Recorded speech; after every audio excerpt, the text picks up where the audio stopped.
যুক্তরাষ্ট্র বাংলাদেশের বাণিজ্য প্রতিনিধি দলের মধ্যে চলছে টানাপোড়েনপূর্ণ আলোচনা।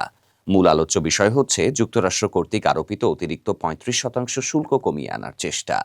তবে গত ৯ জুলাই শুরু হওয়া ৩ দিনব্যাপী এই বৈঠকের পর এখনও আসেনি আশাব্যঞ্জক কোনো বার্তা। সরকারের নীতি নির্ধারকরাও বিষয়টি নিয়ে কোনো স্পষ্ট ব্যাখ্যা দিতে পারছেন না।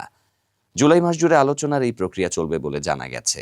তবে যুক্তরাষ্ট্রের চাহিদা এবং বাংলাদেশের সক্ষমতার মধ্যে যে ব্যবধান তা পূরণ করা কতটা সম্ভব তা নিয়ে দেখা দিয়েছে অনিশ্চয়তা। দুদেশের মধ্যে শুল্ক ইস্যুকে ঘিরে যেন এক ধরনের ধোঁয়াশা বিরাজ করছে। উল্লেখ্য, চলতি বছরের এপ্রিল মাসে যুক্তরাষ্ট্র বাংলাদেশি পণ্যের ওপর ৩৭% শুল্ক আরোপ করে। পরে সেটি সামান্য কমিয়ে ৩৫% আনা হয়। এই বাড়তি শুল্কের সাথে বর্তমানে কার্যকর ১৫% শুল্ক যোগ হয়ে মোট ৫০% হয়ে দাঁড়াবে। ব্যতিক্রম কোনো সিদ্ধান্ত না এলে আগামী আগস্ট থেকে এই উচ্চ শুল্ক হারেই যুক্তরাষ্ট্রে পণ্য রপ্তানি করতে হবে।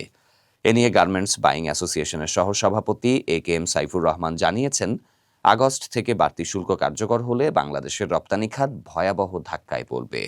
ইতিমধ্যে এর প্রভাব পড়া শুরু হয়েছে। বেশ কয়েকটি ক্রেতা প্রতিষ্ঠান তাদের পূর্ব নির্ধারিত ক্রয়াদেশ স্থগিত করেছে। BGMA সভাপতি মাহমুদ হাসান খান বাবু বলেন, যুক্তরাষ্ট্রের USTR থেকে প্রাপ্ত প্রথম চিঠিটি ছিল ইতিবাচক, কিন্তু দ্বিতীয় চিঠিটি এখনো পর্যন্ত প্রকাশ করা হয়নি। যদি ৩৫% বাড়তি শুল্কই আরোপিত হয় তবে সেটি বাংলাদেশের জন্য একটি বিশাল চাপ হয়ে দাঁড়াবে। গত অর্থবছরের আগের বছরের তুলনায় যুক্তরাষ্ট্রে বাংলাদেশের পোশাক রপ্তানি বৃদ্ধি পেয়েছিল। এতে মার্কিন বাজারকে সম্ভাবনাময় বড় বাজার হিসেবে দেখা হচ্ছিল। কিন্তু এই শুল্ক পরিস্থিতি রপ্তানি প্রবৃদ্ধিকে থামিয়ে দিতে পারে। এদিকে আলোচনার প্রস্তুতি নিয়েও প্রশ্ন তুলেছেন অর্থনীতিবিদ ডক্টর জাহিদ হোসেন।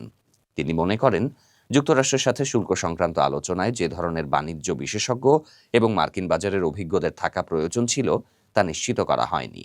এমনকি যেসব উদ্যোক্তা মার্কিন বাজারে নিয়মিত ব্যবসা করেন কিংবা যারা ওই বাজার নিয়ে গবেষণা করেন তাদের কাছ থেকেও কোনো পরামর্শ নেওয়া হয়নি।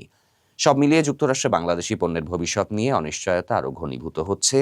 শুল্ক ইস্যুতে সমঝোতায় পৌঁছাতে না পারলে দেশের রপ্তানি খাত এক বড় সংকটের মুখোমুখি হতে পারে।